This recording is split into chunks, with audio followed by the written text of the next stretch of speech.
Welcome, everybody. This is the meeting of Township Trustees of November 17th, 2025. Before we get started, I'd like to take a moment of personal pleasure and say that speaking for myself, and I'm positive I'm speaking for all the employees of Miami Township, and all the commission members, and UPS drivers, and everybody else who has anything to do with this business, to congratulate both Trustee Moyer and Trustee-elect Asplin on their election. And hopefully they look forward to the coming months and years as much as I do. Tradition that goes back to, and I was going to look it up, but I forgot, like 17 or 18, when we first had our first meeting. I feel like I was there. 18 what? 18, 16. Wow. Now, One of those. they used to say I was the first female trustee since 1818, but we found out Hillary, Oh yeah, I remember that. what's her name? Livingston. Mhm. But she was on for 2 years with Georgia, so Lori Escalon will be the third female in 100 and 220 Long time. years. Yeah, so thank you. All right, now to the business at hand. We'll call this meeting at 5:02, and we'll ask for a motion to adopt the minutes of November 3rd, 2025. I so move. And I second. Move in second, any discussion regarding the minutes of 2025? Yes, I had one little thing that I didn't see originally.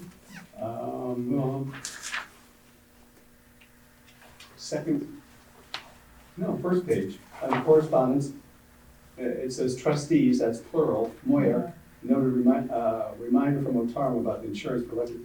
I think that was me, actually, just to be accurate. Singular. Thank you very much. Note about what? From Tom? About the Otarma, about you and Laura have to apply for a new Yeah. public bond. Well, yeah, I have information that I don't share in public, but, Yes, but I think he made it, I think he is correct. Okay, good. That notation during the, Yeah, I will correct that. Any other additions or corrections? Hearing none, may we vote, please? hold on. I'm gonna add something. You have No, something? nothing. It's been moved and seconded to adopt the minutes of November 3rd, 2025 as corrected. Mr. Hollister? Yes. Ms. Moyer? Yes, Ms. Mutcher? Yes. Minutes are adopted. Should be quiet, please. Now entertain a motion to approve payment of bills of $269,576.93. hold on.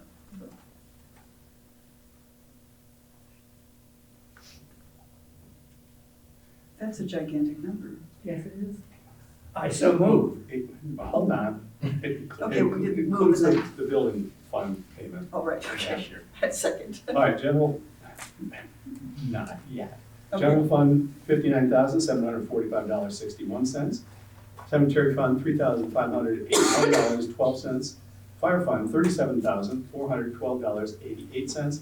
And the road fund, $11,769.84. And the final, the general bond retirement for the building, $157,067.48 is your motion. I so move. And a second. We have a motion and a second. Any further discussion regarding payments of these accounts? So if I could just note, yes, I think it's the big building payment is a big part of that. And then general, that's the 50,000 for the TLT that came out of that, which is, and both of those things have already been paid since the last meeting. Yeah, one, two. Okay, with nothing else, may we vote, please? It's been moved and seconded to approve payment of bills in the amount of $269,576.93 as enumerated and explained. Mr. Hollister? Yes. Ms. Moyer? Yes. Mr. Mutcher? Yes, Motion's approved. thank you. Correspondence for the period, anything from the board of note? I think, looks like we got that all straightened out with the Bergen people. the Yes. paving people. And they just want proof, they should, I don't know what proof, like I paid it, but there was, speaking of the general bond, the bond for the building, Becca asked us to look at that today, what we're gonna collect next year, and, I looked at it, and she wants to know if it's okay. And your number was exactly hers, so I think we're good. So Great. I guess I'll send her a note that said we looked it over and, Unless you need me to, or if you're, yeah, if you've communicated with her already, that's great. all right, full speed ahead.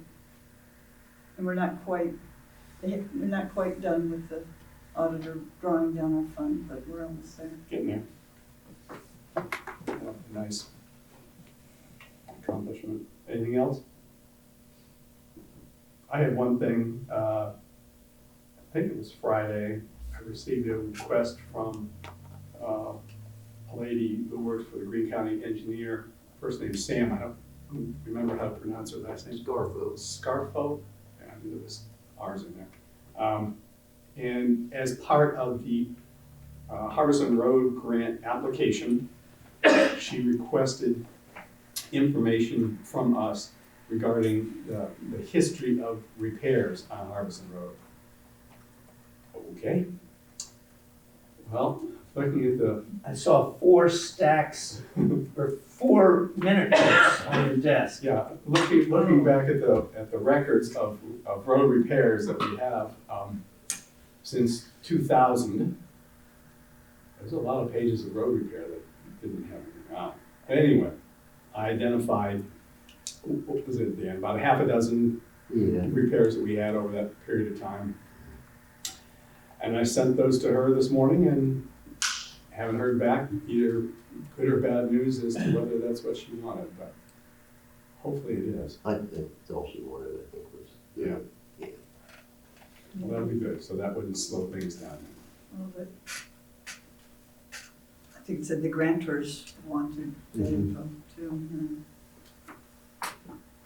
Okay, Grant people. hearing no other correspondence, let's move to item number 5, which is the public addition to the agenda. Is there any addition from public at large this afternoon? Hearing none, we'll move to item number 6. This would be the fire department report, and I believe we have a chief with us this afternoon. Good evening. Big thing there is we've had a change of our medical director. We got a letter all of a sudden where she resigned because she's ill and she no longer has malpractice insurance and she's not practicing under the current hospital system where she had been practicing. I think that she claims for 30 years she's been in the business for 30 years. So you have a copy in there. I just gave you a copy of her resignation letter, and then she recommended a new medical director, and we reached out to her and did a phone interview, probably 5 or 6 of us, all the officers, and we were pretty impressed with her, and we recommend moving forward with accepting her agreement. And that's a 2-page agreement right there. This is something we can't, because we practice at the paramedic level, we can't be without a medical director. So this was kind of something we had to really jump on right away. The medical director that we want to bring on board, Dr. Gans, she is Fairborn's medical director as well. And so I'd like to recommend at this time you accept the resignation letter of Dr. Lynn Bailey and accept the offer from Alyssa Gans to become the Miami Township Fire Rescue Team medical director. We need a resolution Now, or just a motion? just a motion, we're not even, I mean, it's not asking for us, it's asking for the chief's designation for the director. I mean, there's no place for us to sign it. Okay. Now, Don, Marilyn, depending upon how long ago this was, and it was a while ago, am I crazy, or didn't Denny tell us that Dr. Bailey had resigned like 2 years ago-ish? I had the idea we had had a change. I did too, and we approved some gentleman doctor as her replacement, but who knows if that ever Yeah. got done. I don't remember that. I do remember asking Denny about a medical director when I was concerned about one thing. And I thought he said a woman's name, so it would be Dr. Bailey. I don't know. Yeah, that's the first I've heard of that, so, and the folks that have been here a lot longer than me, they never mentioned. But she believed she was still our medical Yes. director. Yes. Yeah, so, Well, at the very least, there wasn't a 2-year period where we didn't have one. right, right. There was. Although she was quite, never mind, incapacitated, but I that's have okay. notes Lauren? from August 2022 Oh, my God. that say there were 2 medical directors. One was Steve Dixon, one was Lyndon Bailey, and Steve retired. And Lynn was at that time close to retiring. Okay, That's what the notes say, if they are accurate. that sounds, Very nice. so, That sounds more Thanks, plausible. Internet. Yeah. And the one positive note is this new medical director will be more hands-on. She's going to be here at least 3 or 4 times, helping us out with some continuing education classes. And she's gonna be involved in the QI process, quality assurance process, so, Good. you know, so, I mean, anytime we have any questions, so it's, I was pretty impressed with the half-hour interview that we did with her, so we're glad to have her on board. Cindy, did you turn the microphone on? Because I didn't. That would be interesting. You have a third bullet point? Yeah, We did not have a motion on that yet, if you needed a motion. I don't think we do. okay. So just FYI, and she will be in, The board would like to have one now, just, Oh, that's, Just to be sure. I'm good. that's fine. I think it's chief's call. who the Uh, medical director is. I would move that we confirm the chief's hiring. all right, we have a motion to confirm. Is there a second to Second. confirm? Second to confirm. We have a second confirming motion. Is there any other discussion regarding that confirmation? Hearing none, may we vote please on the confirmation? It's been moved and seconded to confirm the resignation of Dr. Lynn Bailey and appointment of Dr. Alyssa Gans as Miami Township Fire and Rescue's new medical director. Ms. Hollister, Yes. Ms. Moyer, Yes. Ms. Mucher, Yes. confirmation. okay. And the third bullet point there is request a public work session for the MTFR 2026 budget. There are some revisions as we get towards the end and move forward into 2026 that I've been asked to do a quick presentation on. So you And wanna I was part of that conversation. dig so, further into that? Wonder what y'all are doing Thursday morning at 9 a.m. and if you could, we could invite you to a public work session to look at the budget for next year and chief's plans. For, what's the date, 17, 18, 19, 20, Thursday, November 20th at 9 a.m. So you mean a public working session, Yeah, not on public works? right. I cannot commit to being there, but I'll try to be there. I know we're springing this on you, Chris. No, it's fine. I can be there. It runs, it's advertised by Yeah. Wednesday morning. Is Fred part of that?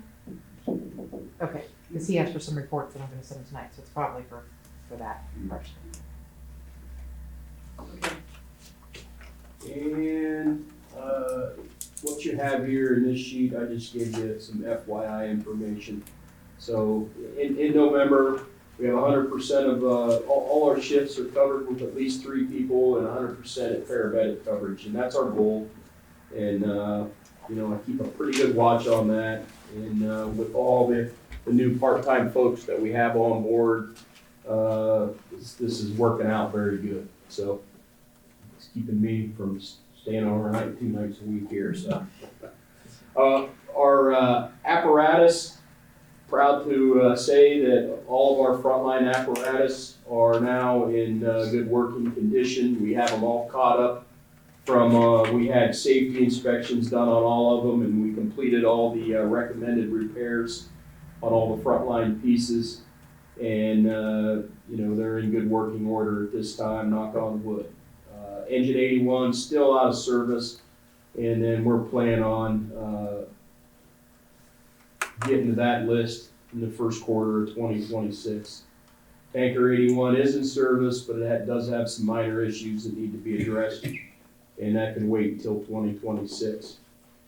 We did have a plumbing issue this week back there, and when we had we had to put in a brand new dishwasher. When we pulled it out, there were some plumbing issues, so we had the plumbing fixed. We had to have an electrician also come in and fix some wiring behind it, so everything's up to date. If you notice back there, there's a hose that runs out into the middle of the kitchen floor. That's being fixed. That's drove me crazy since day one. It's being fixed correctly and run up the back of the into the sink, so you won't see that anymore. That was the ice machine that they put in. So other than that, we're moving forward with our grant writer. Tech room's getting cleaned out and organized, and we did make contact with the group down there from the Clifton Firehouse, and so we're scheduling a work day to go down there and take care of the items that they want us to take care of, so we can turn that over to them and kind of be separated. So What's going to happen to the, is it 1 or 2 antique trucks? 2. We'll we'll park them at your house. they have requested. Welcome to. They're gonna make like a museum. And they had requested, if we don't mind, keep them there, be part of their museum. Rather than bring them here and put them in the bay, and I thought that was a great idea. And I Is would there highly any recommend objection it. to that from the board? Because they technically belong to us, or? Sure. Just how long? I think it's a great idea. I think so too. We're gonna, I don't know how long the redoing of the Opera House and the schoolhouse will be, but there's gonna be some nice stuff in Clifton. Including a fire station museum. Yes. So, that's all I have, thank you. So can I just get, sorry, do we still have several of our things at that, in Clifton? Because there was this whole exchange thing that we're trying to do with Yes. Yeah. getting them to start paying the utilities. But technically, our stuff is still there, so Yeah. I shouldn't really be asking them Yeah, for we're gonna, utilities yet, until they're all gone. It's my understanding, when we get our stuff out of there, we're cutting the ties, and we're no longer responsible for it. Okay, So whatever needs to be done after that, we're completely done. And I don't think it's gonna take that much time. okay, There's nothing in there that we can use, that's salvageable, so it's just everybody's gonna agree that this stuff is coming, and we're gonna. sure. I just think I maybe shouldn't ask for reimbursement or from them until all our stuff is definitely gone, because they're already a little, there was that email exchange a couple months ago. Yeah. Had some complaints, and we pointed out all the repairs that we made to the building, or you pointed out the roof and everything that we got new. And Right, but I would think that as long as our material is there, we can cover those Okay. costs. Okay, because originally I was gonna see where they were doing retroactive, but if our stuff is there, I'm just gonna wait till we know Right, the clear, because- and then I'll, It's not a small amount of stuff that is there. We're occupying that building still quite a bit, right? okay. Then I'll wait to try to transfer the, AES and all those things into their Mhm. name till after all our stuff is gone. Yeah, I would say it'd be a clean break at January 2026. Okay, I think that would be a good, fair estimate. sounds good, thank you.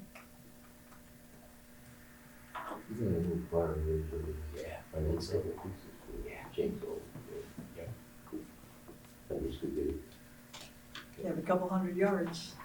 Mhm. We got the big stuff, 4 Yeah. inch, and then the small. Anything else for fire? Um,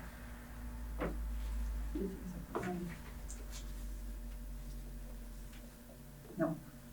It's gone. Move to cemetery, Good evening. Sexton, Okinawa. Since the last meeting of the board, we've had 5 burials in Glen Forest Cemetery. 2 ashes and 3 full burials. One of them was a traditional, everything else was a natural burial.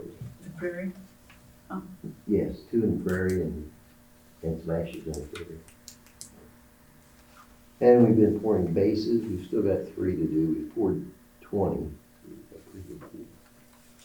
When you pour bases, is that part of the, is that just a service we provide? Is that part of the For fee we the charge? foundations for the headstone. So, but it's all wrapped up. They pay us. That has, oh yeah, we don't do it for free. All what- Generally, that comes to the funeral home. Funeral home or the monument. Or the monument. Right, depends on who gets it. And sometimes we have them shipped in here And they send revenue in. to us. Mm. And that's, let's see, but we got 3 to do, so that's, we'll be taking care of them. And We got an invoice for the columbarium door, if you didn't talk to them. she just told me that. Oh, okay. So as soon as we can get it, I'll put it in. We had an inquiry about that. Took care of it. Yeah. I think that's all I really had for cemetery, unless you have something. No? Board members? Well, later, I have something about cemetery under fiscal officer, but just because we have to fix something. We have to fix something in the fund. There's a note in here about a report on a meeting with Alta Fiber and the Green County engineer. Marilyn, you were also on that, Budget call. on that Zoom meeting. And It was- is there anything you'd like to report about that? That's road. That's road, That's yeah. road. I couldn't hear in that Zoom call. I was really interested conversation. I could just catch like every third word. It was really disappointing. It was an in-person meeting mostly, and then some of us were on Zoom. But there's something going on with, the contractors going to put the optic, what's it called, Fiber optic. fiber optics. Some were supposed to be underground, there weren't enough poles, they were gonna put a lot of them underground. And then people are complaining about, this is the gist of what I get. They've had some conflict of drilling, hitting drainage tiles. I don't know, but I've asked both Jeff from Cedarville, Jeff Uri and Ellen, both who are real busy right now, to fill me in, because they gave explicit instructions on how to deal with that and who to call if there's a conflict, or, I don't know. So I don't really know. All I know that there's something I don't know. What do you know, Chris? I couldn't hear very well either, but the gist of what I understood was they started out the meeting and the representative from Alta Fiber made a lengthy report that they were very over budget and very under schedule, short on schedule. The original meeting had Miami Township being the last on the list of being hooked up, but that would have been done by the end of next year. Well, that's not happening, because they're only like a half of two townships in the way in the east, which are the easiest to provide.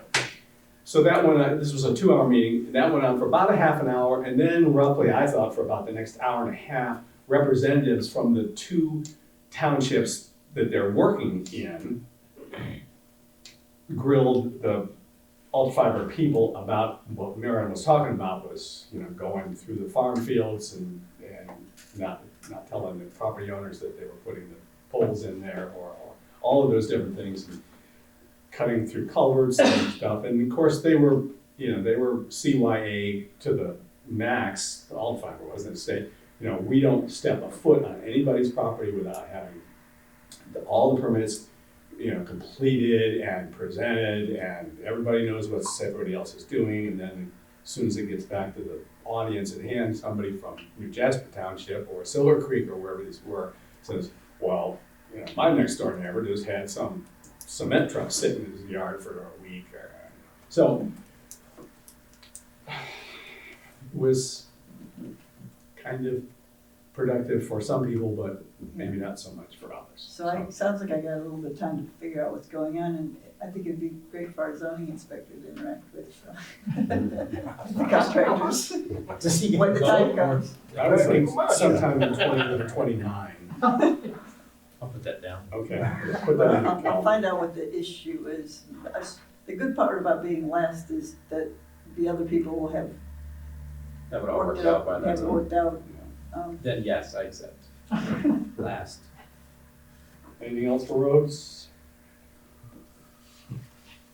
Guess not. We'll move to item 9. This will be the fiscal officer's report. Reports, You wanna do your things first, or? no, go ahead.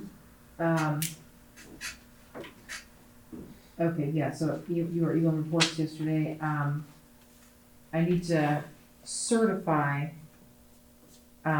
several funds that we got that we weren't expecting, so I need to do that with Becca. One being the vehicle sales from the Yeah. fire truck stuff. Yeah, Yeah. when I saw your revenues from the revenues in that fund, I saw that there is a mystery thing here. You put it in Mhm. under like miscellaneous non-operating costs, so there's like 10,000 in there. So it's in there, we just didn't certify it. Right, yeah, it's deposit, but I need to, so that's something I need to do with Becca, and I assume also I need to do that for this opioid settlement thing that we got. Our $17. And it was not $19 actually, so I don't know what the thing that they sent me as the form, but I got the check and it's $1,465. Oh, So the form said something different, Yeah. and it acted like I was gonna get 19, but is that a $1,465 one-time is better. settlement, or is this a? she said on the phone, I think that it's just one time. Okay. I don't think we're expecting anything else, but, where you want me to put that, cause I haven't deposited that. And then I also, I assume, need to certify the funds with Becca, cause it's Yeah. money we weren't expecting at the beginning of the year. And so do we want that in general?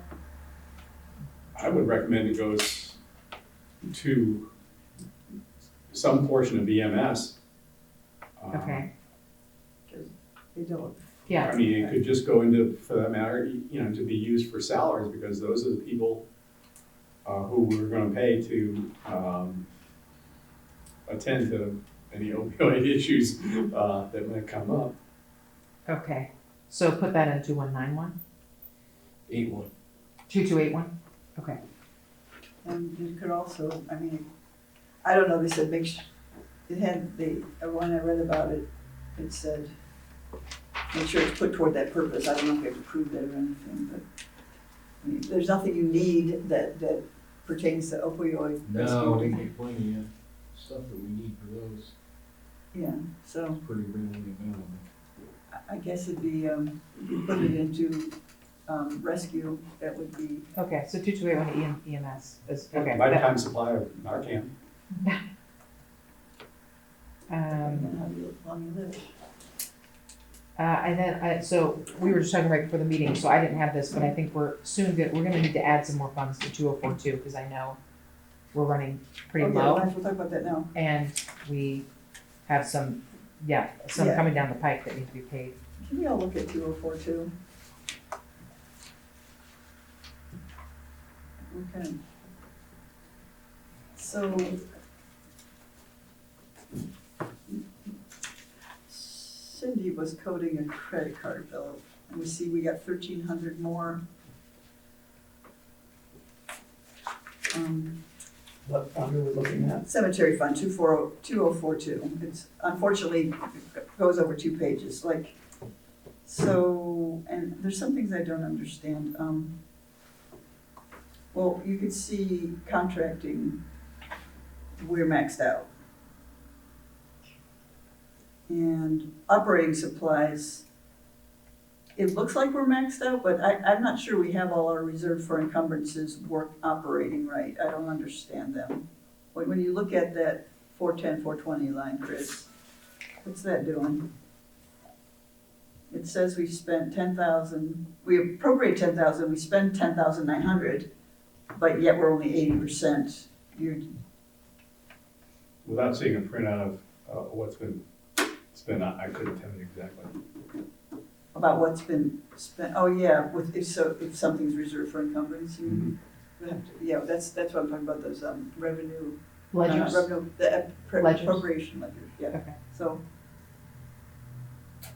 but the important thing is, so then you go, the only place there's money left there is in salaries, if you go the page before, and that's getting up there too. Did we, so my question is, we have 1,300 outstanding or some things from trees or something, some conifers or something. And you have some salary timesheets coming that's gonna be on here, so, no? For the cemetery for the rest of the year? Or that's, I don't know what kind of hours we're gonna spend there. yeah, They so, cover burials and everything. so, but you said that you did some hours today that aren't reflected in. Well, payrolls, today's Payroll. payroll isn't in there, so that might be cut in half. I mean, there were definitely a lot of cemetery hours in payroll. So the question- We got quite a few. So the question we need to decide is, do we take some of that payroll money and cover our contracts, or do we, I don't, anyway, you guys can fix it. I don't know how to predict how close we're gonna careen on this one. For cemetery in general, or specifically you're talking about salaries still on 2042? What should you take some out of salaries and cover, is there gonna be more purchases and operating and contract services? And Contract. should you just I would spread, think not until the first of the year. so spread that Roger's salary bill. around? Pardon me? Cedarview's bill is due 15th December. It's final. Okay, That's 5,000, right? take that I That's- back. think so, isn't it? That's Yeah. 5,000. 5,000 is gonna come, plus there's this McGill's Punchon, Smith Punchon What? bill that just came that we owe 3,000 something for. Chris and I were on a thread for that. So, What's that one for? something with Glen Cemetery. What do we pay them for? Architects, Surveying. surveyors. Wow. Yeah, it's gonna bring, yeah, a total too. So I don't think it's more than just reallocating. I think we'll need to add. I think you're gonna need that too. That's gonna be like 80 grand in the cemetery this year. Please tell me that that's not a trend, that's just a one-time thing. Cause I don't know what we'd do if it were, right? We were expanding this year, right? Is that what happened? Or- Yeah, Yeah, okay. I mean, I'd have to go through the expenses, but I mean, right off the top, you could take between mowing and maintenance for Glen Forest and mowing and maintenance for Clifton, you probably got 45,000 plus worth of work. I, for the life of me, couldn't imagine where there's another 40, again, without looking Well, through there's it. salaries. But that's what you were saying, the salaries. Well, yeah, salaries for Clifton, and then for the work in the cemeteries, Which was and the a lot this year. and the work in mowing for Glen Forest, which was, which just keeps going up. Now, luckily, fortunately, it appears as though that revenue from the eastern side of 68 is around $90,000 to this point. Yeah, and we want to look, like you want to look at the expenditures ledger, I'd like to look at the revenue ledgers to see what that was all about, like what came in. So I'll get. All right, I'll send you a copy of it, I got it yesterday. Thank Oh, you, you Gina. did? Okay, Well, what I sent him is different than what you're asking me for. I'll give you that too. he wants expenditures and I want the revenue. He wanted specific Oh, list as okay. related to cemetery lots. You want the ledger. I'll She give could you. do a report. Oh. There's a lot of reports. She could do do a report of everything we've spent and every penny that came in. That'd be great. I'll include Chris on that. And, what was I gonna say? I'm not letting this one go because it's an important thought. We got the revenues. Yeah, and then also we have to really be careful because we appropriated more money for salaries twice. One in July and one in sometime, first 5,000 and then 9,000, so that's 14,000. And then we didn't tell the auditor, so she thinks we're still at. So that's another certifying event. There's a list of the things I need to send her for certification. The opioid thing. We have to get this straight, because that's an appropriation thing. We literally just took it out of reserves. Oh, that's not certified, that's appropriation. Yeah, Yes, so okay. we should get that straight, because I finally have it straight in my head. Okay, Okay, thanks that, for, but that's also Becca.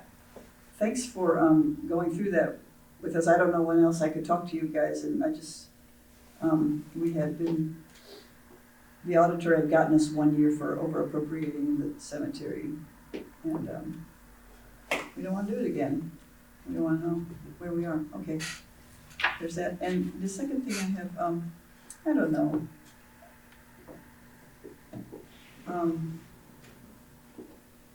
In general, I'd love to tell you about all the good work me and Cindy are doing together, but maybe not in a public meeting.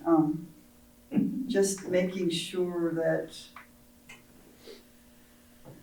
we don't really have a good spending approval and purchasing system, and we're always chasing line items. And I think Fred is going to help us design a better one in December. I promised I'd work with him on that. And so there's always these little details of did we do this? Did we tell the auditor? Did we approve this? Did we are our funds, do our funds agree with what the auditor has? So and also me and Gina and Cindy are working really hard to get the expenditures in. And I need to work with you, Gina, knowing what do we need to do? Do we need to move line items? Do we need to? So we'll work on that together, because Jim really needs to know what, especially toward the end of the year, we start grabbing all the little pots of money that are left over in funds and seeing if you could buy. Yeah, he and I talked about this afternoon, what he needs to Okay. do about that. Is there anything else? I think that's it. Cindy's doing great work trying to Thank you, Cindy, Yeah, thank you. get like all of our, the things out are gonna look like all of our public records requests and a grid and some different things, so. I give you a list of things she's gonna be asking for, so Mhm. we'll just let the chips fall where they may. See how we do. And I don't know how all that part works. I mean, is someone just sent to us? Or what time of the year is that usually, like early spring, where we're just sent an auditor that they're choosing, or do we have to solicit? Usually, I mean, the last few years, it's been early spring to late fall. Yeah, Like a year from now? sometimes if they're backed up. Yeah. Okay, Well, I mean, no, they start early spring and they Oh. don't finish till late fall. well, Which is the year I came in, what was happening. Yeah, that's right. is that true? Exactly. Yeah. Yeah, and, so we should budget for fees. I noticed that we have to pay her to torture us. Her and him. Back in the good old days, it was 3 weeks and out. They'd come in and sit in the office for 3 weeks, pretty much 8 hours a day, and they'd be gone. And then we get the Wow. report, and off they went. And we pay them too much. As Don always said. Okay. I think the state auditor should pay for it. I know. I'll tell him you said that. Please do. So yeah, a couple, are you done? Sorry, Mel, I'll Yeah, speak to you. I think that's all. I had to just add a little bit more to pay salary for fire today, but then I think we added a bunch in 2281 for salaries. Is that what you were intending to see us through the year? Because we have all the new hires Yeah. Okay, so then I'll switch, taking that, not from 2191 for the rest of the year, but taking it from 2281. And we don't need to add any more money. I just wanted to go back to those words you said, I added a bunch, those words scared me. Did you, Oh, sorry, did I say I added? No, we were short like 1,000 you on just fire reminded me. table today, and I just reallocated. I Okay. didn't add anything. But I can't reallocate to the end of the year for all of them, so I think now I'm gonna start taking it out of 2281 instead of 219. Okay. But I just wanted to clarify that that's what that was intended for. And then, and then they send those OTA conference things really early. Did everyone get the, I didn't. I don't think the registrations for that was already opened up? Chris, you signed all this up last time because, we get the discount for all being OTA members. I haven't seen a thing come through. we haven't gotten. I did. Nobody else got it? Oh, okay. Yeah, I think everyone did. It was maybe a week or two ago that they opened it Well, up. I'm not planning to attend. Okay, that's when so I don't, if we wanna look at, just cause some things, I don't know if anybody wants to do any of the special things, there's the special trainings or records requests or for the OTA, annual conference, but we can talk about that.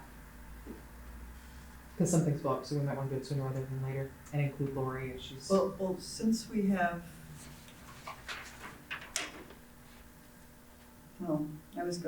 since we have a new reimbursement policy that we have to pre-approve, I was gonna blanket pre-approve us for the conference, but maybe we should put numbers on them. There is one other thing, there was, I was talking to the auditor's office today, to Becca, and asked her, do we have to have our final report done, your final report for the year, in order to do permanent appropriations at the beginning of the year? And she said no, if we got a good idea of what we have.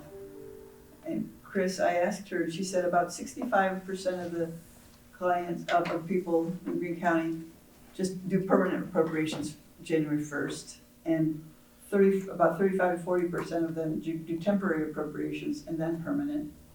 And she said she thinks most of the reason why people do that is because it's the way they've always done it. I think so. And now that Jim and Fred have taken on, you've got your whole budget ready for 2026. They're ready to go with permanent. And if we could get our handle on both the cemetery and the general, it seems like we could. What do you think, guys? Do permanent appropriations for January? Or Instead try of it? March was, Yeah, Is the instead legal of deadline? doing temporary and then doing them again, which has Gina doing twice as many payment vouchers, maybe we can just, would you confirm March was no, January. in January? Yeah, So you're saying let's do it by the end of December rather than the end of January? but that's just an idea. Well, as long as the elephant in the room is happy, I mean, the rest of it is, Who's the elephant in the room? raise your hand. Fire. Theirs is done. Well, but that's what I'm saying, as long as theirs is happy, the rest of it is just copy and paste from basically from last year. So, see about that. Never mind, too soon. I was gonna say, we're giving away 50,000 again this year. Just kidding. Well, I'll be back. You're happy, right? So my thought was we can attempt it, and if we fail, we'll do temporary appropriations, but I don't see any reason to fail. I think that's it. Okay, anything else for the fiscal officer? Hearing none? Excuse me, there is a note on the agenda for capital fund status. Did you need to discuss that? Oh, yes, thank you. I'm still working on that, I'm getting unraveled. I just want to ask you one question, because I can't find the old emails from this snafu that happened with the 29, whatever it is now, 4904 or whatever it is, 2904. No, 4904. At some time, because of some circumstance with our former fiscal officer. We had a negative balance of $119,000. And that we probably don't even need to know why that happened at this point, right? But then something was moved and we absorbed that, but then we ended up with $269,000 in there. Do you know what happened?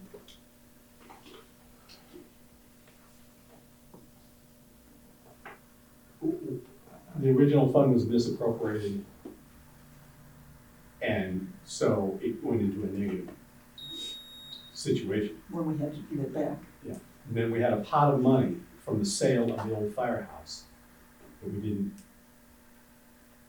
well, it's not that we didn't need, but we didn't have the immediate need for it. We were gonna put it somewhere for the future. Before that happened,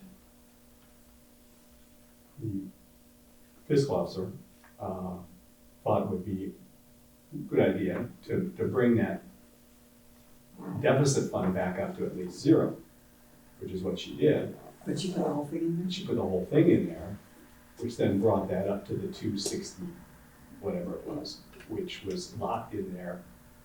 And it got locked in there, and what Forever. did they want to do with it? They wanted to take it away from us. No, they didn't want to take it away from us. No one wanted to take it away from us, but we could not spend it.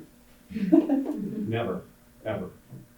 And then we Unless we got, build a new unless we build a new wing on the firehouse. I mean, it was the only firehouse construction, that was it.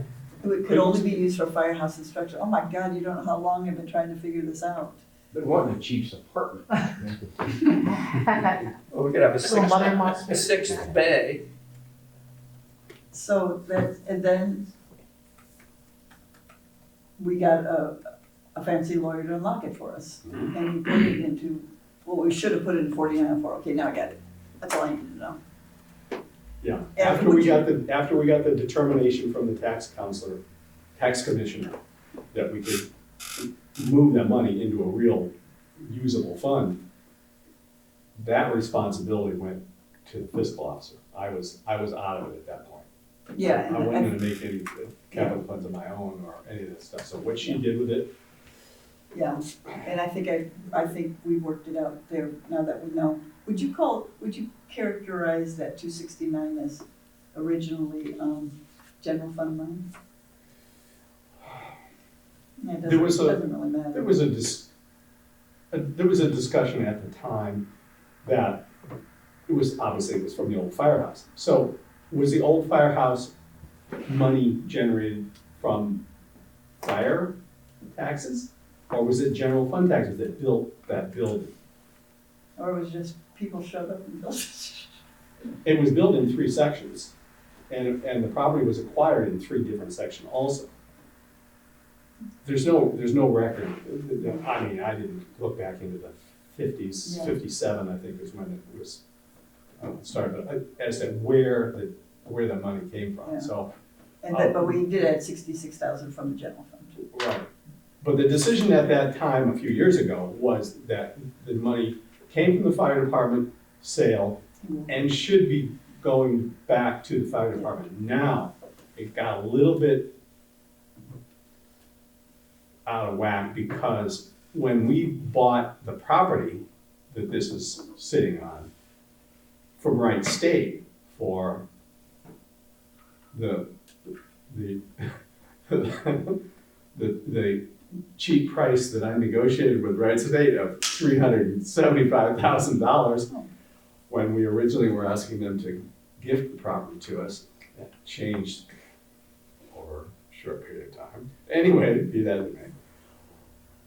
The original thought was, and I don't recall where we got that $375,000 from, or $350,000, whichever it was, but we had it sitting in some place because we spent it on the property.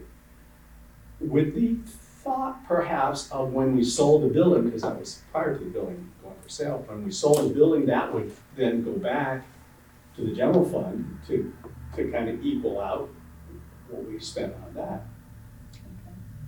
That got changed over time, mainly because Fire department was running short on money all the time, of course, and then equipment was getting older, and so we just said, we'll worry about the other part Yeah, later. I think that's a good place to put this fire department.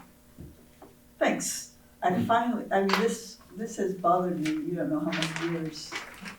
I knew sketches, but I didn't know the history, and I think we can, from here, we could get it, we should be able to fix it in an hour conversation with the auditor. Or 5-minute conversation. Sorry, Brian, thank you. No, Okay, we're I'm good gonna for stand behind you while you guys talk. item 10 zoning. Okay. So, as promised, I'm here to brief you on more text amendments. I know that's all I ever say, but That's your year-long project. yes, these are two more of the ones that are part of this whole package deal with the Ohio grant that we're working with regional planning, okay? So if you remember, the last time we met, I briefed you on 3 of them, so these are in draft form with the zoning commission, so these will be coming back to you, but I'm doing these a little bit at a time, so I'm not giving you 18 all at once, okay? So we're gonna go over 2 of them. So these are already sitting at the zoning commission, ready for these to be introduced to the public and all that stuff, early next year. All right, so section 519 is cemeteries. We did not have a section on cemeteries. There was nothing in our zoning resolution prior to this. Anyways, we'll go from there. So these I'm gonna read verbatim. The next ones I will not read verbatim. We'll go a little quicker with that. So this is really about public cemeteries. So public cemeteries must adhere to the following provisions. Hold on. Yes, Are we a public cemetery, or are cemeteries a public?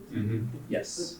So, There are private, as in the opposed to like township. the church has its own Yes. cemetery or something? Yes, or a family Oh. cemetery, yes, which there are several, right? Grandfathered Well, Oh, it when I doesn't- show you the definition, zoning doesn't do anything with private cemeteries. That's between the landowner and the state of Ohio, that you do it the proper way. But we have nothing to do with private cemeteries. So everything I'm talking about right now is public. All right, 519.1, the site proposed for a cemetery shall not interfere with any existing or planned public streets in the vicinity of the site and shall have direct access to a public thoroughfare which the Board of Zoning Appeals determines is adequate to serve the size of facility proposed. So a lot of these things, it's in there just to be in there, if that makes sense, okay? 519, I mean, it's still the law and it's still important, but it's not something that we're looking to, that would be up to you guys to, or somebody to propose to add a new cemetery. So that's not, Right. the idea is just getting some regulations in place. 519.2, a new cemetery shall contain not less than 10 acres. 519.3, all buildings including but not limited to mausoleums maintenance buildings shall meet the required front, side, and rear setbacks of the district in which they are located. 519.4, all graves or burial lots shall be set back no less than 25 feet from any public right-of-way line. 519.5, all required yards shall be landscaped and maintained in good order in accordance with state and local regulations, and a plan for perpetual care of the grounds shall be required.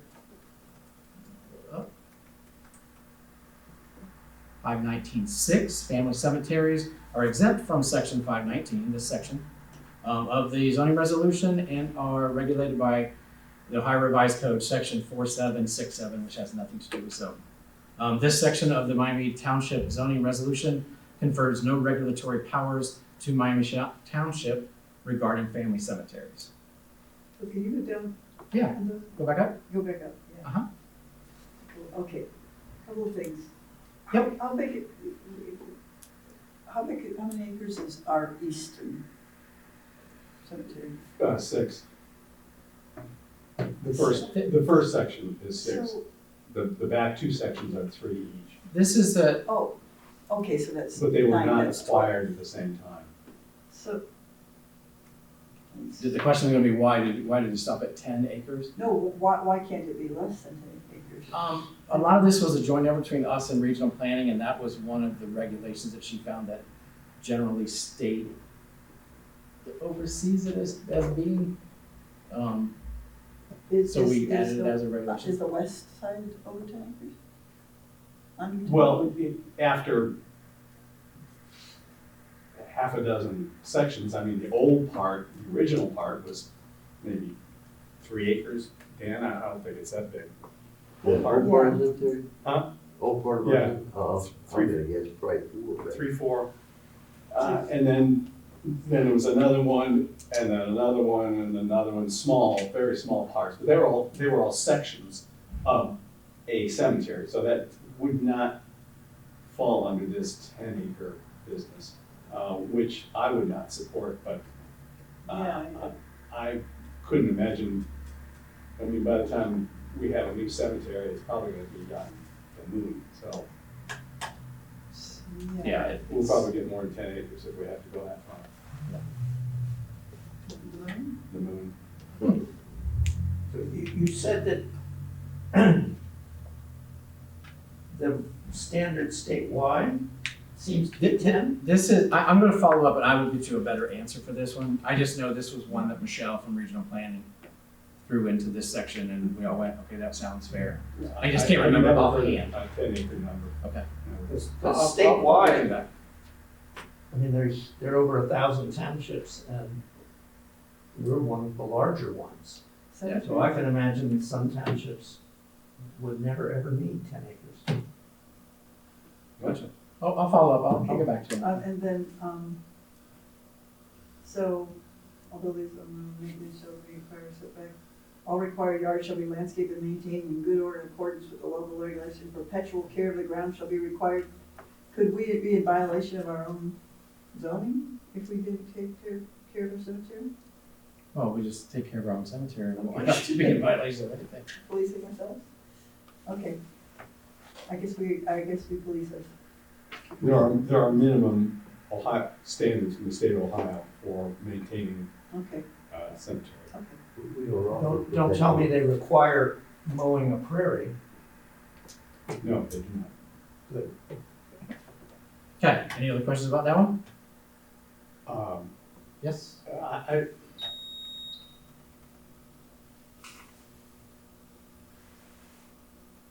There,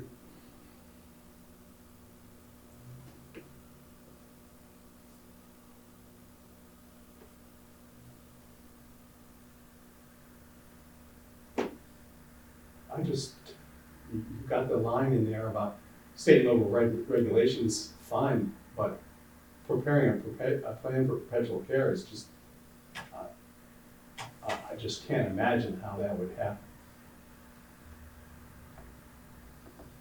Developing a plan to maintain a cemetery? Well, the state has the perpetual responsibility for perpetual care, we don't. Maybe we should talk about that sometime, because how is that possible?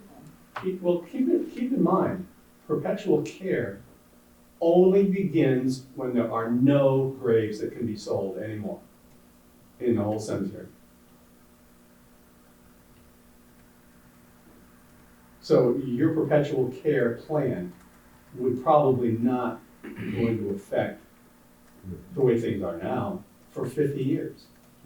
Well, if the cemetery, the ones that are there now, we have to maintain. Well, of course, and if we can't maintain it, the state will maintain it. But we have no I'd love to money. know where, and I'm not trying to be confrontational, I'd love to know, because when I ask people, they say people in cemeteries, they say, I don't know what that means, that doesn't, What means? that the state needs to take it, that the state has the responsibility. Maybe that we don't want to blow up his presentation. Oh, no, it's fine. I'd love to have that conversation. The state has responsibility for the existence of a township, the fiscal responsibility for the existence of the township. If we cannot do it, the state will come in and take over our finances and will provide Our for finances of our organization of our cemetery. the whole thing, the whole, not just the cemetery, but if part of our, if we can't maintain the roads, if we can't maintain the fire service, it's then the responsibility of the state to do it. There's no one else.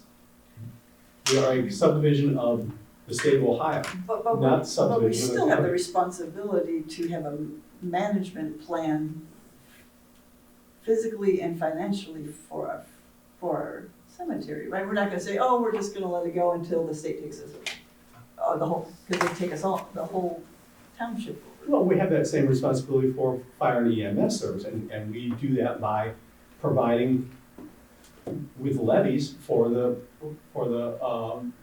financial operation of them. We're doing this by providing for new graves to be sold for income for the next 50 Yeah. years.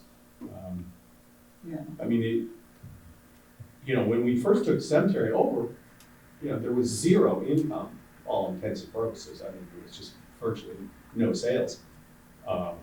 But there was maintenance required, and it would have cost us.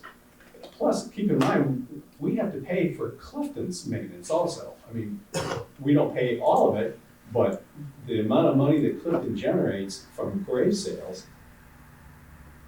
is maybe 1/20th of the cost of maintenance. Now, we split that, of course, but still, that would be like $7,500, $8,000 out of our pocket, which is what we do, in effect. Fortunately, we are generating, like, up to now, we've generated about $90,000 this year, and that's. Let me. But the point about the perpetual care, just to put half on, you have to put a couple of $1 million in an account, in an endowment account. You can't just put $100 per grave in it, because Yeah. in the next 50 years, $100 per grave is not gonna make, God, in 50 years, $200,000 I in understand interest. endowment doesn't make sense, and I think, I think we need to have this whole conversation next term, and but it's very interesting, and I hold back on engaging because we're off the topic, but yeah. I Well, think we're still on topic. Let me do this. Those two particular points that you brought up, let me get further clarification so that I can explain that better on why those were added. With that, and then we should be on the same playing field at that point. Sure, So that's my errors for not being more prepared for that, but no, you I couldn't didn't have think foreseen that. anyone we- would ask that- any questions about that. Couldn't have foreseen that was the Okay, so that is one. The next one is Article 6. Excuse me, I'm sorry, Brian, but you didn't finish Oh, the the definitions. definitions, Sorry. and I've got a question about that, so. Yep. Oops. Yeah, there's two parts that will end in the definition section. Public cemetery, a designated area or land used for the interment of human and animal remains. This area typically includes burial grounds for earth interments, mausoleums, or cryptic entombments. Help me with that word. All very. Columbarium, for the deposit of cremated remains, and may include scattered ground for spreading or cremated remains, whether public or privately maintained. Is that one the question you have, or the second one? Well, no, it's this one. Okay, family cemetery. Go ahead. Go ahead, I'll just read it. The cemetery containing the human remains of persons, at least 3/4 of whom have common ancestry, or who are the spouse or adopted child of that common ancestor. That is I do know that this one was sent through legal, and this was the definition that was revised from that regional planning to prosecutor's office conversation. The problem I have is you can't, according to law, or tradition, or administrative, or whatever, but you cannot commingle human and animal remains. And you can't have both. You can't have just a designated section of animal remains. It has to be an entirely separate little cemetery. It can't be, pet cemetery of Glen Forest. If the word "and" was changed into "or," would that satisfy what you're saying? I'm Well, taking it your would advice, be- I'm asking. It would be grammatically correct, because it wouldn't be and animal remains. Gotcha. you know, Well, I think it's and, they're saying not in the same area, but if you change it to or, I think it clarifies it better. you could, because it would be a separate cemetery. Separate public cemetery for animal burial. Right, if that Which is- change was made, would that make this an okay definition? I think so. Okay. Mhm. Yeah, not to be short, I'm just trying to Yeah, I know. understand it so I can take it back to the board Technically, and the regional. if plan. an animal cemetery is a separate cemetery, would that mean it would have to be a 10-acre cemetery? Potentially. I don't like that, but I don't we'll think so. talk about it later.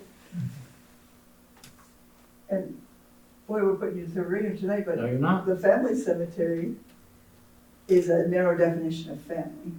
I mean, it may have been good for the olden days when we were all cousins, but, on a farm out in Kentucky, I'm just saying that because that's where half of my family's from. Mhm. And I visited some of their old cemeteries. And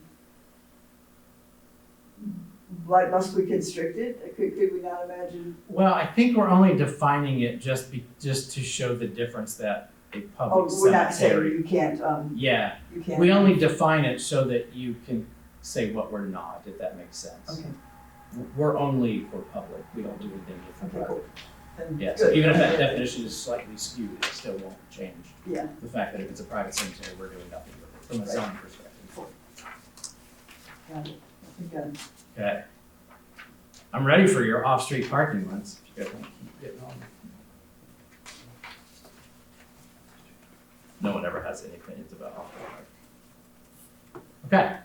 Article 6 is the off-street parking, loading, and driveways. And let me change my notes real quick. This one, I'm not going to read all of this. Some of this was from what we have in there currently in our resolution. So this article is mainly for business, industrial, for parking, and for loading, okay?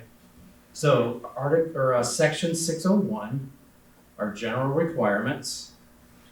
And these first two bullet points, again, I'm not going to read every one. If you really want me to read this to you, we can make an appointment, I can read them all to you. But the first two basically says a business, industrial, or recreational, that no building shall be erected unless you have off-street parking spaces already provided. And point 2 says the same thing about loading spaces.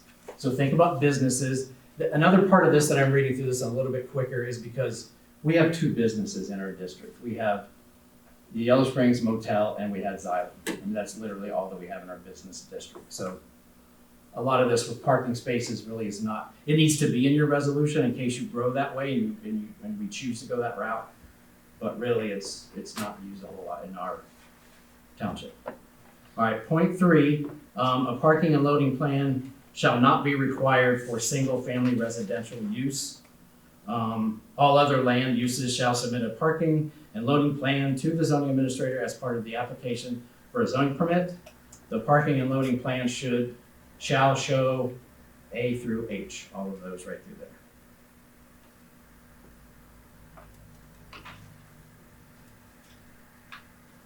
Okay, the next section is 602 that talks specifically about design standards. With this one, I'm going to read just the headings themselves.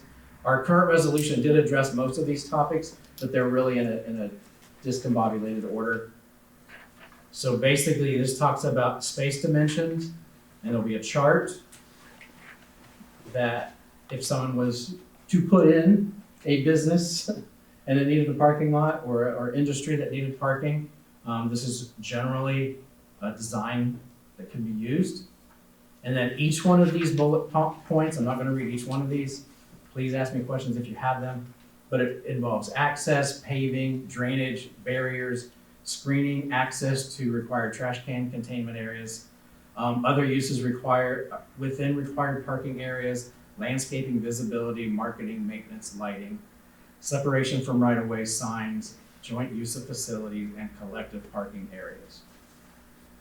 Again, for businesses, which we don't have right now, a lot of this information is the same, it's just reorganized. All right, section 603, parking space requirements. Wait a second.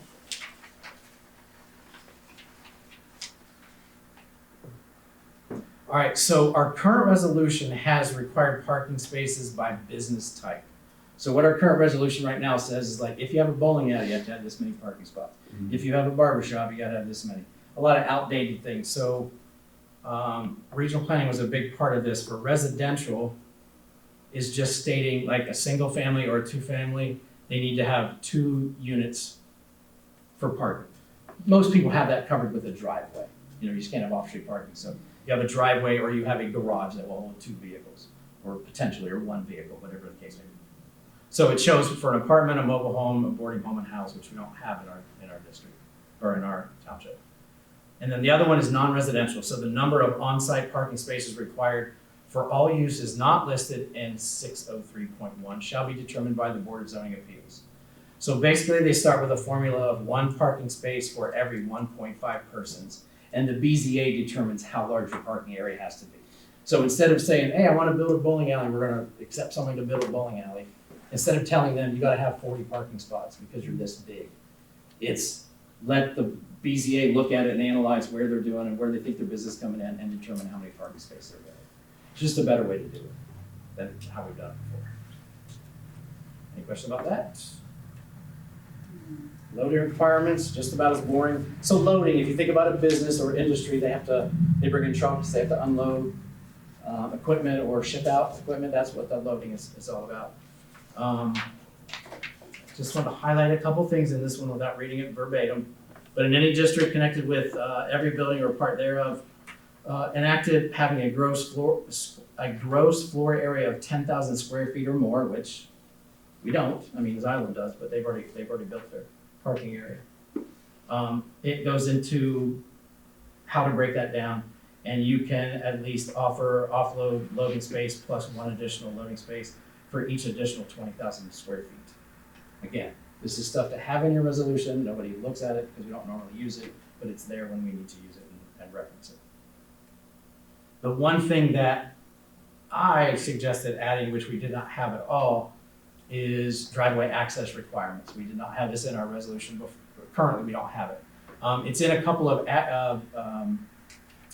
definitions, and it's also referenced in the PUD section and the wireless tower section. But other than that, we don't talk about driveways. So this one I want to read line by line. There's not too many of them. Point 1, an approved permit from the Township Zoning Office is required prior to gaining access to the roadway and construction of a driveway. Point 2, written approval must be obtained by the appropriate road authority. So for state roads, permission comes from the Highway Department of Transportation. For county roads, it comes from the Greene County Engineer's Office. And then for township roads, that guy right there, the road supervisor gives permission to have access to so your driveway is really access to the road. And he also determines culvert size for the resident.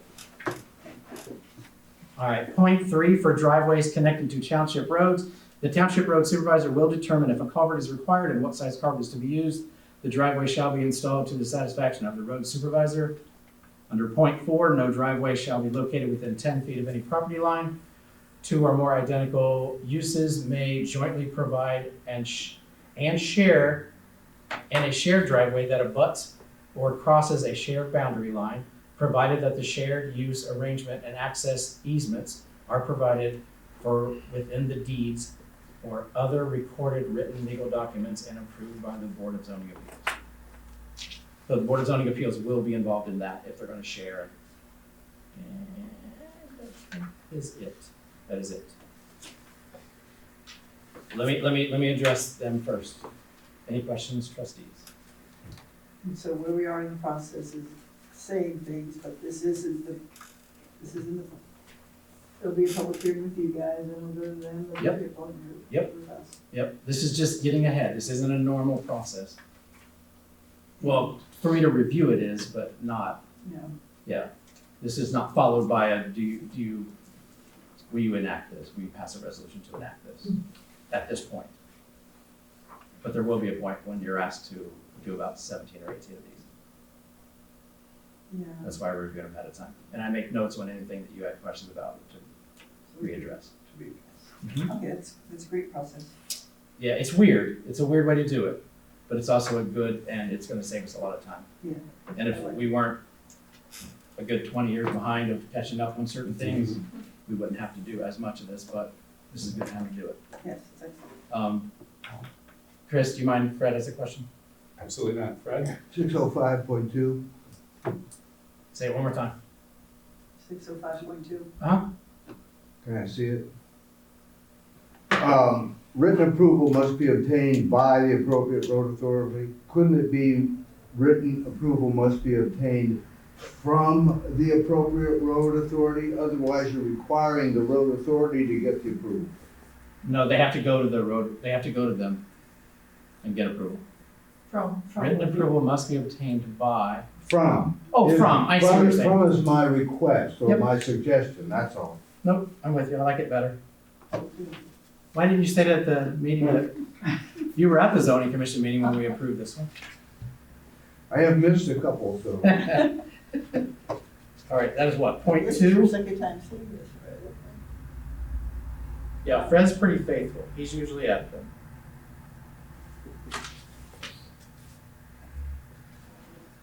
All right, give me 1 second. All right, any other questions or concerns? All right, trustees, thanks. You. Thank you. Yes.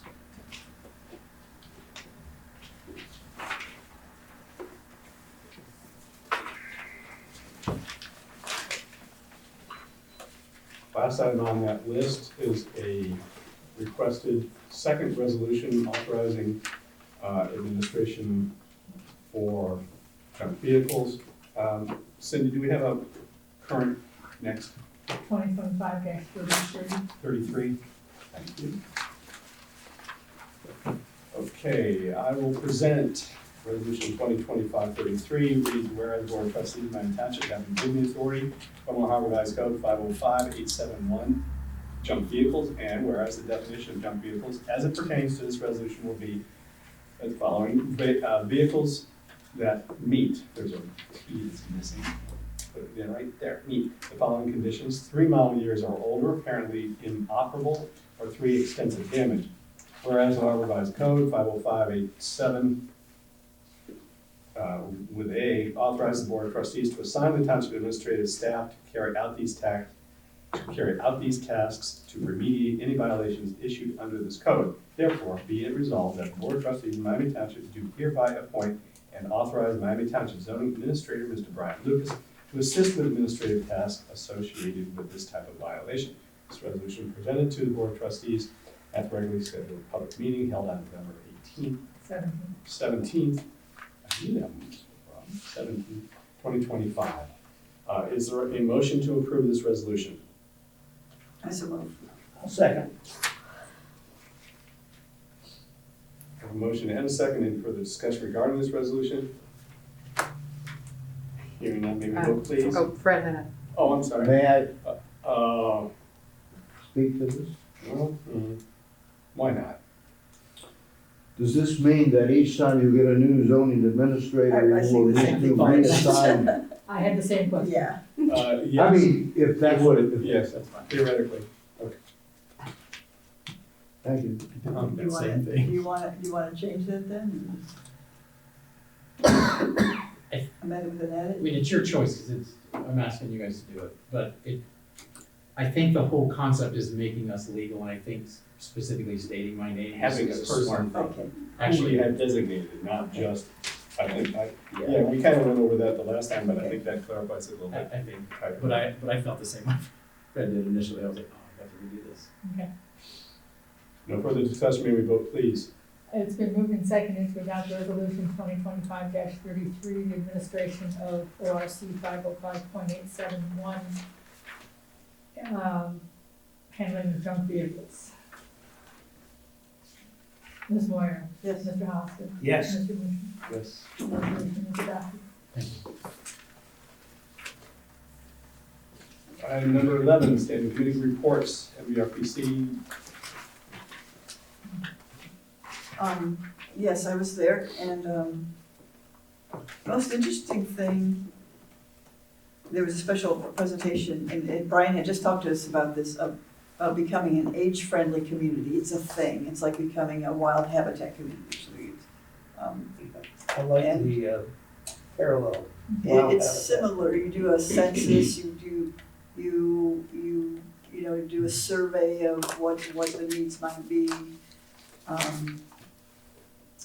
It can plan, and it has several steps, and once you get your things in place and documented, you can apply for grants that they have. And we'll do other things, you can do a lot of things, but it also makes you eligible for grants, and so Brian had kind of tried to talk us into. Brian Hausch. They kind of try to talk us into, yeah, it'd be easy, you guys could just use our plan and, or our surveys, and that didn't quite sit right with me, because we do have specific things to the township. I don't have, I have so much on my plate right now. I like the idea. And I thought, last time I thought of one thing having to do with accessory dwellings and people aging in place in these old farmhouses. But a second thing that they brought up, they had this, once you get the designation, you could, there's like spokes of a wheel, like 5 different areas, and one of them was community health.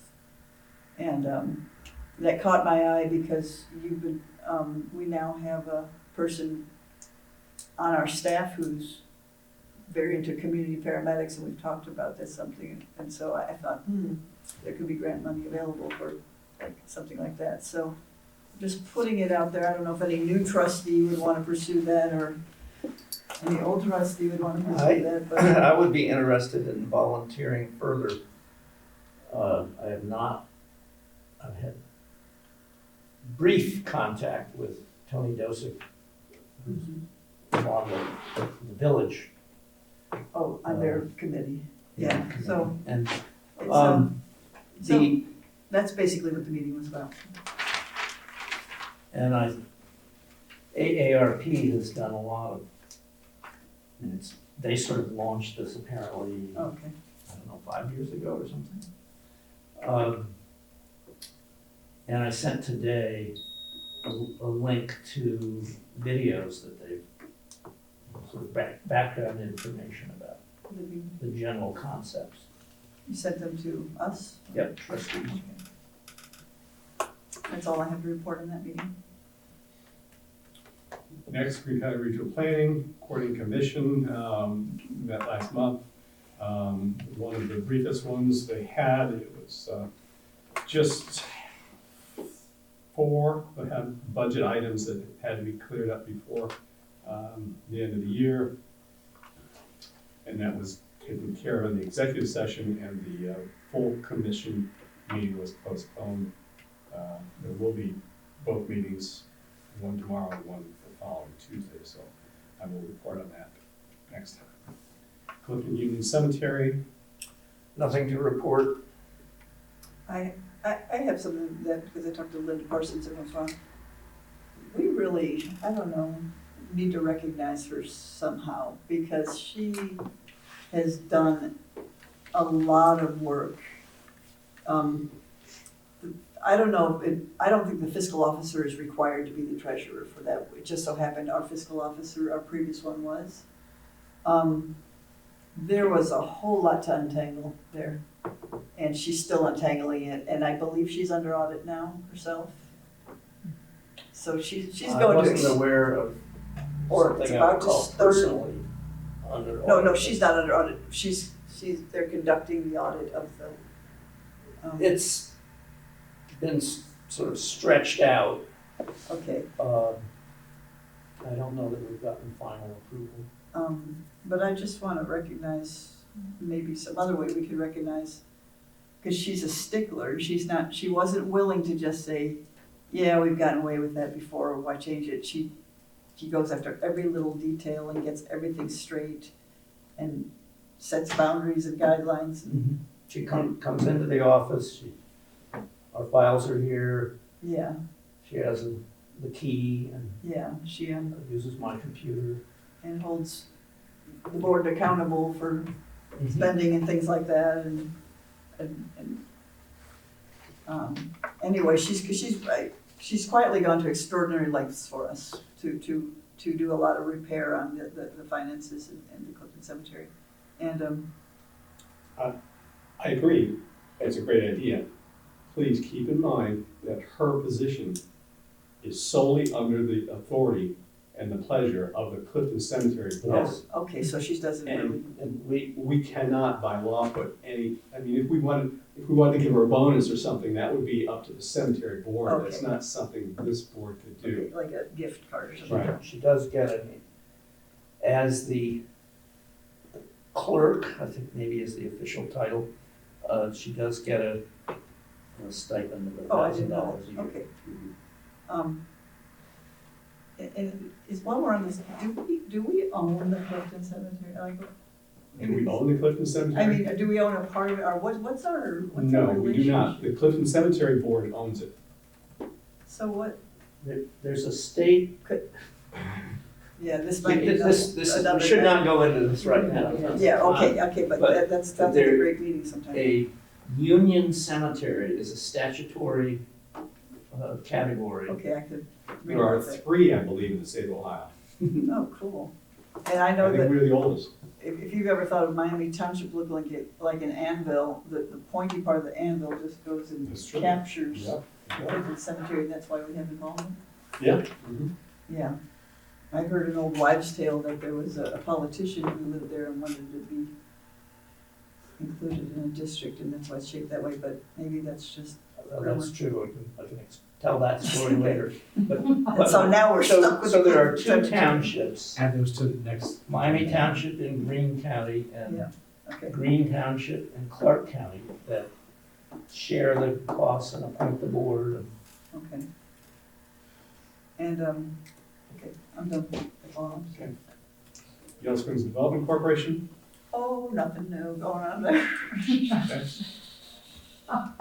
Nothing that I can think of. I will leave that for a public presentation that's tomorrow night, because we have a appointed person to lay out the details for us. Will you remind me of the details of tomorrow night's when and where? Everyone should have received a postcard Well, for at the the video. at the Bryan Center rooms A and B at 7 p.m. There'll be a presentation of the purchase of property. Purchase of the old hardware store and the current toy store. Yeah. Good. Anything from the Green County Township Association? You have till midnight to RSVP for the Christmas party. Let's see, I went there, did I go to the last meeting? No, I didn't, that's all. Yellow Springs Active Transportation Committee. What's going on with us?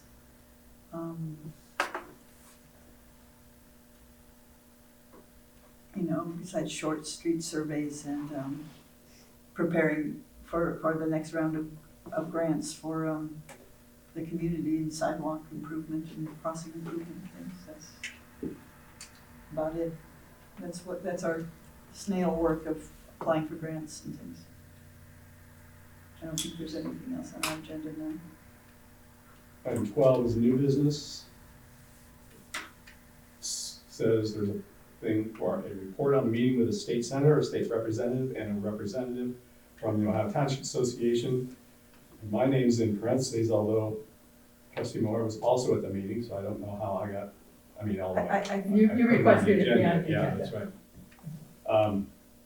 Is there anything you'd like to relate about the meeting? Well, I was interested, see, you had invited us, you had said we received an invitation. I didn't receive that invitation, I was wondering about that first of all.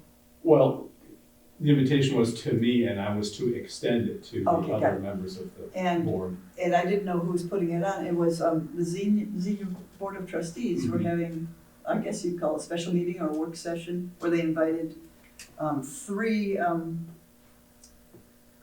senators or representatives, state, and 2 of them showed, and just to kind of give us a feeling, we were hearing whispers of eliminating real estate tax or altering real estate tax, and I don't know how much you want to go into how I understood it. It's a citizens initiative, right? A citizens initiative to get rid of real estate tax, but they are collecting signatures. They have like 1,000 out of 4,000. It's when they started to do the citizens ballot initiative, I think it motivated state reps to get out ahead of it. The weird thing is that we could, as citizens, could vote to eliminate real estate tax, which boggles my mind. But the same citizens are not required to put something in its place, like this. We're probably 90% real estate tax, are we? They're not required. Schools are probably 70% real estate tax, maybe less, 50% real estate. But they're not required to put an alternative in place. But if it should pass, the legislature, he says, one of the representatives said it would have 6 weeks to throw something together to fill the gap, which would mostly include sales tax and income tax. And in my opinion, both income tax and sales tax go up and down with recessions, and that seems like a crazy way to fund things, but who am I? And then they said, how I'm not hogging the floor, I thought I had a paper in here, they gave about maybe 4 or 5 or 6 House bills or Senate bills that were in committees trying to tweak things, I think in hopes of alleviating the situation that caused people to want to do this and maybe get out ahead of, I don't know, compromise with the people who are the ballot initiative people, but it seems very bizarre to me, but these are bizarre times. Can you think of anything else, Chris? Well, the way I understood the meeting as it was proposed to me for the invitation was it was for all Green County townships, elected officials, to come and hear 2 state representatives and 1 state senator approach 3 different topics. One was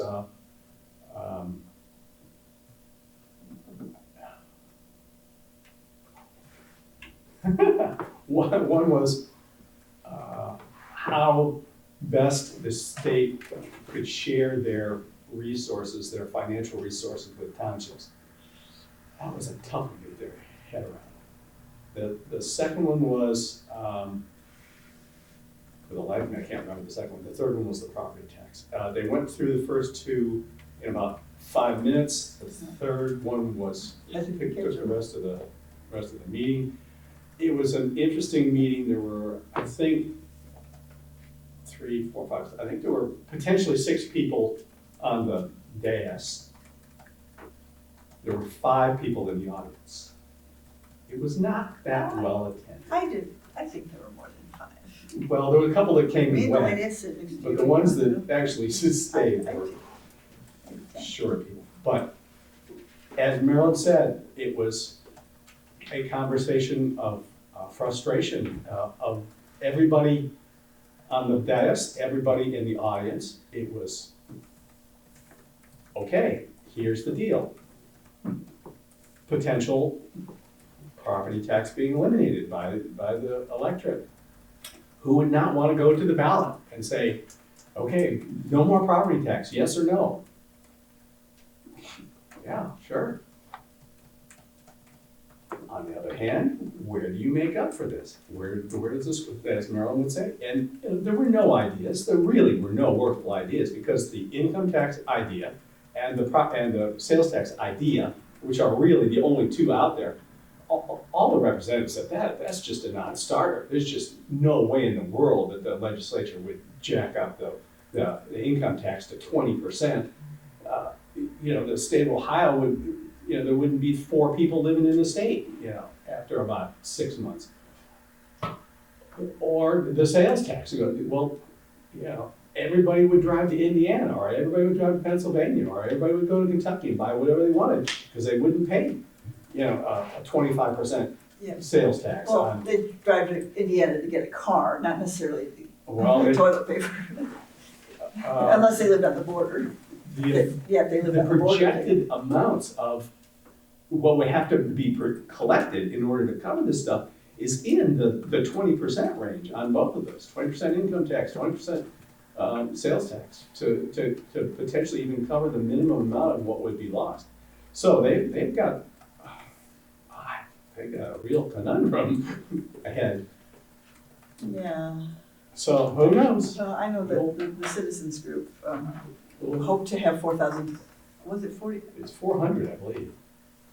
No, it's thousands of signatures, but statewide, but, I thought it was 400,000. oh, 400,000, yeah. Right. Like it's 400, we have it. They would hope to have it on the ballot this year, and they were only at 1,000. I think a little good advertising about the alternative would probably quash it, but I've been wrong on elections before this last decade. Anything else under new business? Oh, Old, okay, sorry.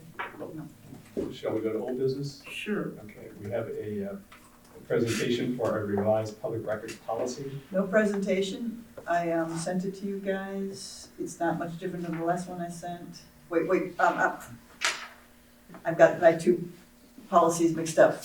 The public records policy, what had happened with that was, we had one that was in the file, and I said, oh, here's the public record policy, and you said, no, that wasn't it, and you gave us another one, and Cindy and I reviewed it. I've been working with Cindy, she has the assistant fiscal supervisor on Friday mornings, and we went ahead and compared them, and then went to a model, the most recent model, that the State Secretary of I believe it was Attorney General. Attorney General had, and we got all the parts. And, no, we didn't. Well, we did together. Cindy edited it to one that's a third.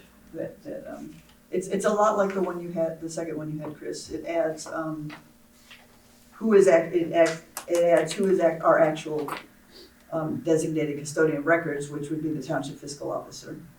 And it adds that we're going to receive and log all requests. It adds the time for prompt and reasonable. Did we do the part where we have to quickly give them an acknowledgement? We have to acknowledge receipt of it and not just let people wait. You think of anything else, Cindy, that might? We still need the copy and cost. You know what, in my copy, I put it in there. Mine just has an X. What did you put in? I put it 15 cents. I think that's pretty standard, but Yeah, that wasn't my call. so I don't know how, this, and just in the nick of time when we get our auditor, they'll say, do you have an up-to-date policy? Did you give it to the custodian of record? Do you have it on your website? Do you have it hanging in the, on the hall, in the hall? So I would like to make a motion that we adopt this with the correction of, if we print anything, it's 15 cents a page. And that's printing distinct from digital copy. All right. I guess digital's free. Electrons are free, but they're not really. Unless there's been a change in the law or the administrative law, or Cindy, you did research on this. I'm still relatively assured that you cannot charge any more than the actual price of the copy for a printed piece of paper. I'm sure. That's what I Okay. said, I think 15 is pretty standard, that's But something that's been determined to be. Sticky, no, I don't think it has been determined. I can't answer that. Because, it depends upon, the depreciation on your copier, how much the ink costs, how much the paper costs, all of those go into the cost per copy. I would disagree because those all change Yes, they They do. That's, fluctuate, that's so what you makes can't, it so very you cannot difficult. apply, you cannot apply. in I with those- understand. with That's those what makes it considerations. difficult, and most places that, I mean, I've taken over 4, maybe 5 public record, seminars given by the state, and, you know, that's where that information came from. And they said, you know, a lot of places just aren't charging for paper copies anymore, simply because there's not that much on paper anymore, and because of digital, of course, and because it conflicts with the ability to make an accurate cost. I'm happy to continue researching that. Some requests also only come paper, like, they don't come through email, we've gotten some in the mail, and they want it mailed back, so there'd be no way to give them a digital copy. Sure. I mean, But you know, that does happen. You make the policy that, you know, for a reasonable request, I don't know how you know, there's no charge for paper. I'm fine with giving away our copies for free. Well, actually not, if somebody does a bit a whammy on us, and I've taken the thing, there's no I don't think there's any possible way that you have to concoct that. And, I even think it's part of the public records training that they said, pick a price. I think didn't we see a document that said, for example, 10 or 15 cents? I just know this is from the template, and if the template includes a cost, Yeah, this is from the it Attorney just didn't General's. include a number, so I would have to do more research. Well, that's just my 2 cents, that's all. How about 15 cents? No, it's only worth 2. So, I would make a motion that we adopt this with the edit of 15 cents per copy. Unless, but you can, and Are you making that motion? I'm making that motion. So 15 cents, everything else is the same. Yeah. I'll second. there's a motion and a second. Any further discussion regarding this motion? Hearing none, may we vote please? It's been moved and seconded to adopt the proposed public records request policy dated 11/17/2025 with the copy cost of 15 cents per page for printed copies. Ms. Moyer, Yes. Mr. Hollister, Yes. Mr. Murcher. Well, of course, if it wasn't for the 15 cents, I would vote yes, but I won't have to vote no. Policy adopted. Next item is to adopt a cybersecurity policy. And to remind people, this is one that was to be in place by September 30th. But I wanted our attorney at the prosecutor's office to look at it, and a couple people there looked at it and made some very important but minor changes. So I've given it to you once. I wasn't supposed to give out our cybersecurity policy publicly, but I did, but I brought it back. And so I emailed it to each of you. And I think I gave you a paper copy maybe last time, I don't remember. Anyway, the changes were that explicitly saying, oh gosh, I should have brought a copy with me. It's very important that we don't just pass this and forget about it, because there are new laws in place. If we have what is a cybersecurity event, it defines it. If there's an event, we have a certain amount of time that we by law have to alert the Attorney General's office, and they explicitly put in the new copy who we reported to at our tech advisor's place, and we had also the other decision we had to make is whose responsibility is it, right? Because you could imagine us having a cybersecurity event and like, I don't know, who's gonna do something, and that would be problematic. So Well, I will go old school and make a copy of it and put it in the file so we can refer to it when oh yeah, totally. our computers don't work. Totally, but my point is, like, you have I don't know, I can't remember, 72 hours to report to the Attorney General. Whose responsibility is that? And I suggested, and I put it in there, that it's the chair, whoever is the chair at the time. So that we have to be aware when you're the chair that that's a new responsibility. And then also if there's ransom, maybe I shouldn't be saying this out loud. That's why it's confidential. That's why it's freaking confidential, yeah. One last point. You had a really good point, it's like make a copy and put in a file. I'm really concerned about these different policies we make, and that they do get in files, and we do all know where they are. And also, we will get better at is all the contracts we have with vendors, and like, what was our contract with Tech Advisors, or what was our contract with here that we have them, so in general,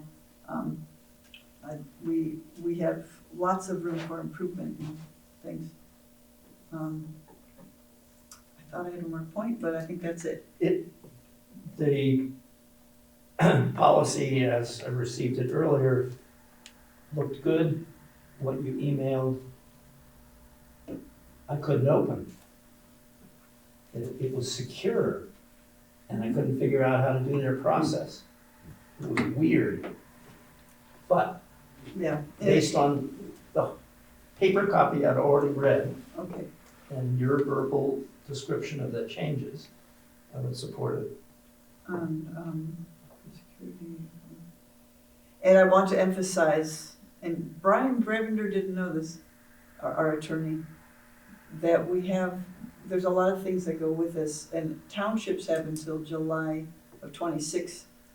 We can adopt things, but to implement them, we have till July 26 to fully adopt things, and I expect that we'll have to have a presentation by our cybersecurity people who, they themselves are grappling with new regulations coming out. I guess the whole industry is adjusting. So, stay tuned. Have we? And there's no motion on the floor. Yes, there is. I made a motion, remember? And you read it back and said it was 15 cents. That was public records policy, we're now on cybersecurity. They all look the same. We're trying to be Oh, I did it, I know I did it. Okay, there is it. If we get a ransom request for 15 cents, we're doing pretty good. That's all we can pay you, bud. I